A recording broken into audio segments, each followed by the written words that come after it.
다들 사람들이 강남에 못 살아서 안달인 걸까? 이 책에서 뭐라고 얘기를 하냐면요. 애덤 스미스의 이야기를 빌립니다. 도덕 감정론에서 사람들이 부자가 되려고 하는 가장 큰 이유가 과시라고 합니다. 과시, 누군가에게 보여주고자 하는 것. 행복 아니고 과시였어요. 과시. 즉 사람들이요. 탐욕 그리고 야망 이런 거를 품고 부를 추구하고 권력과 명성을 얻으려는 목적은 다른 사람들이 나를 주목하고 관심을 쏟고 공감 어린 표정으로 맞장구를 치면서 알아주는 것을 원하기 때문이라는 것이다. 오직 그것 때문에 힘들게 노력하고 부산을 떨며 산다는 것이다. 라고 애덤 스미스의 도덕 감정론에서 가지고 온 말입니다. 근데 어떻게 생각하세요? 이게 어떻게 보면 사람의 표현하지는 않지만 욕구인 거죠. 누군가에게서 뭔가 관심받고 싶고 주목받고 싶고 그러면서 누군가가 나에게 공감 어린 표정으로 맞장구 쳐주고 알아주고 인정해주고 그래서 사람들이요 부자가 자신의 부를 즐거워하는 것은 부를 통해서 자연스럽게 세상의 관심을 끌어모은다고 생각하기 때문이다. 반면에 가난한 사람은 가난을 부끄러워한다. 가난 때문에 자신이 사람들의 시야에서 사라졌다고 느끼기 때문이다. 아무도 우리를 주목하지 않는다는 것은 인간 본성에서 나오는 가장 강렬한 욕구의 충족을 기대할 수 없다는 뜻이다. 이게 인간 본성에서 나오는 가장 강렬한 욕구라는 거예요. 누군가가 날 알아봐줬으면 하는 거. 인정받고자 하는 욕구? 그거 정말 강렬하다는 거. 그래서 지금 여러분 백수님 말한 것처럼 어디 사세요? 라고 했을 때 저 강남 살아요. 어디서 일해요? 저 실리콘밸리요. 이런 거. 그냥 그 말 하나로 모든 게 다 이해되는 그런 거 있잖아요. 과시를 통해서 존재감을 확인한다는 거예요, 인간이. 그래서 상대적인 빈곤감? 이런 게 강남 아파트 값을 올린다라고 이야기를 해요. 여기서 베블런이라고 하는 사람이 있는데 이 사람이 이런 말을 했대요. 낭비하고 과시하라.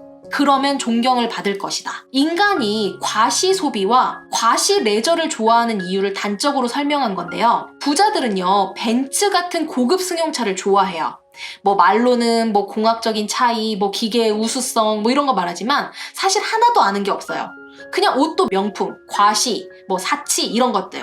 특히 상표가 옷 바깥에 붙어 있는 거. 왜냐고요? 과시하기 위해서. 결국은 나 이런 거 살 수 있는 사람이야.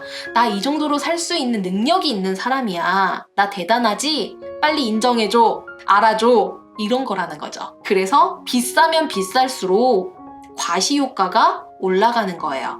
그리고 비싸면 비쌀수록 존경을 받는 거고요. 한때 그런 게 있었어요. 유튜브 보면 과시하는 사람들 있잖아요. 한강 뷰가 보이는 이런 강남이라든지 반포 이런 거를 뒷 배경으로 하고 이런 걸로 휘장해가지고서는 보여주는 거예요. 그럼 사람들이 마음이 그러는 거예요. 우와, 이 사람이 이렇게 살 수 있을 만하면 뭔가가 있는 것 같아.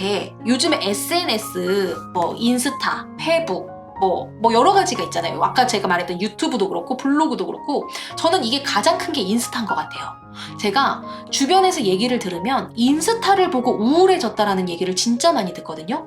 왜 나만 이렇게 못 사는 것 같지? 블로그 보면서 그런 얘기하는 사람은 많지 않았어요. 근데 인스타는 어떻게 보면 사진 그리고 되게 예쁜 사진, 감성 사진 이런 게 많이 올라와서인지 인스타를 보면서 나는 오늘 너무 우울하다. 나 앞으로 인스타를 좀 보지 말아야겠다. 이런 이야기 정말 많이 들어요. 그래서 이 책에 이제 이렇게 말이 나와요. 누구나 부자가 될 수 있는 시대의 도래는 가난한 사람을 더 힘들게 한다. 자신이 훌륭하고 똑똑하고 유능한데도 왜 자신이 부자가 되지 못했는지 변명을 내놓아야 하는 괴로운 처지에 몰리기 때문이다. 그래서 요즘 사람들은 부자가 되기보다는 부자처럼 보이길 필사적으로 원한다. 그래서 베블런의 말대로 과시적인 소비와 레저를 추구하고 이걸 SNS에 올려서 자신이 유능하다는 것을 과시한다라는 거예요. 저 이 얘기를 읽는데 너무너무나 좀 슬펐어요. 여러분들 이 이야기 어때요? 저는 이거 보면서 정말 많은 사람들이 생각났고 제가 겪어봤던 많은 사람들이 이렇게 스쳐 지나갔어요. 진짜 내가 부자가 되기보다는 부자처럼 보이기를 필사적으로 원한다는 거. 그래서 지금 사람들이 강남 하는 것도 같은 맥락에서 이해를 할 수 있다는 거예요. 강남 아파트에 산다고 하면 부자로 성공한 사람으로 대우를 해준다는 거죠. 그러니까 모두가 강남 아파트를 원하게 되는 것이다.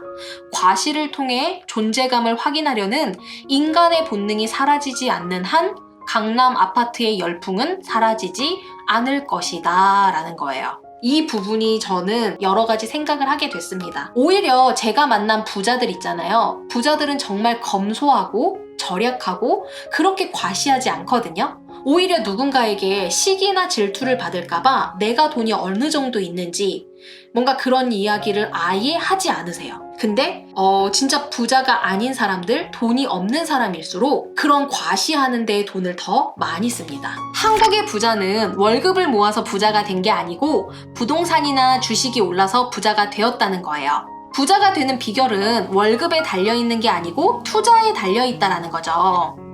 이 같은 주장은 우리나라뿐만이 아니라 전 세계도 마찬가지라고 피케티가 통계로 증명을 했대요. 그러니까 지금 이 책은요, 투자해야 된다 이야기를 하고 있고요. 투자를 하려면 어떻게 해야 돼요? 종잣돈이 있어야 되잖아요. 종잣돈이 없는데 어떡하냐고 묻는 사람들이 있다는 거예요. 그래서 저도 그것에 투자를 하면 돈이 될 걸 알아요. 돈이 돈을 버는 걸 알아요. 근데 돈이 없는데 어떡하나요? 이렇게 묻는 사람이 있다는 거죠. 근데 여기서 이런 말을 쓰여져 있습니다. 종잣돈은 닥치고 모으는 수밖에 없다.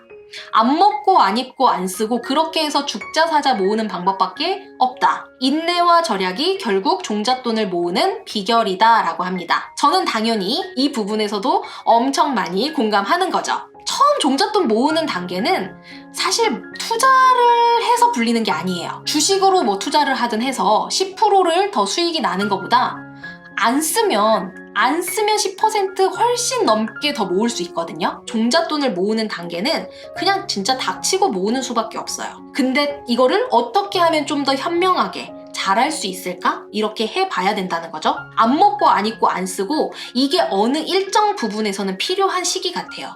이런 시기를 좀 인내하고 견디면서 결국은 그 종잣돈을 모아서 투자를 하고 불려나가야 된다는 거죠. 여러분 이해되시죠? 감사합니다 여러분. 다음 주에 또 봬요. 안녕.